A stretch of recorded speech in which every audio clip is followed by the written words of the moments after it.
Hey, what's up? My name's Nate Chen. I'm a Formula Drift driver and private equity investor, and today we're doing a reaction video on DK versus Sean from Tokyo Drift. Alright, so fun fact, it's super loud in race cars, and you definitely can't hear whatever this guy's saying, so that's really funny, but alright. Go! I love this. Alright, getting to the first turn. And alright, it's the longest parking garage ever. When Sean just forgets there's a turn there. Alright, clutch it in. Yep. See, the glass shattered all over the passenger seat. Okay. And DK, meanwhile, took it a little slower and got through the turn really smoothly. So, okay, makes sense. At this point, Sean only knows how to drive in a straight line, it looks like. So, alright. Great drift from DK. I mean, the drifting in this film is actually very realistic. Some old school Formula Drift drivers, such as like Sam Hubinet, Tanner Faust, and a few others from that era were like the ones to drive these cars. So it is pretty cool. There are some CGI effects obviously added, but for the most part, the drifting is real. So, I mean, at this point, like, Sean's definitely totaled the car. Like, he shouldn't... Like, if he had done that in real life, like, the wheel would have fallen off, and that would be the end of that. So, it's interesting.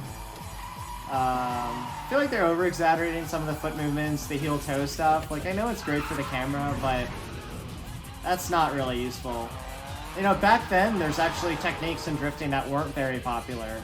Nowadays, we use a technique called left foot brake, which allows us to maintain angle and line without having to lift, essentially, and I don't think they really knew how to do that technique back then, so you don't see it, but that would definitely be a great thing to do from a camera angle. So yeah, here he is, just, ooh, crashing again. Ouch, it's a big hit. Yeah, man, like, if you're ever drifting on a track and you crash once, like, that's honestly, like, enough for you to be like, maybe I should pull off to the side and check my car.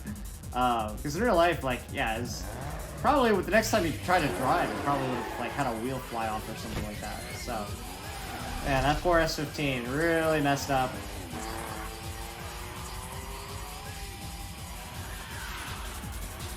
Yeah, this is like one of the best scenes. Just riding that ramp all the way up. That's so good. The fun fact is this actually is a real shopping mall in LA area. It's like an abandoned mall or something like that. I think like Chris Forsberg and maybe Jeff Stonebeck went there a while ago and did some drifting through that. And they did like the same thing, kind of recreated some of these iconic scenes. So yeah, it's really cool. And yeah, I mean, obviously this is like totally not realistic. You're not going to be drifting up a parking garage in the middle of a city without, you know, cops coming in and busting everybody. Alright, this is just, again, like, come on, he, at this point, he can definitely drive straight up a ramp, but, again, exaggeration for Hollywood, totally get it, car is crushed. Yeah, sucks. S15, great car, or at least it's very valuable and rare and all that stuff. I like how the wing is messed up like that, that's talented, not really sure how you would do that.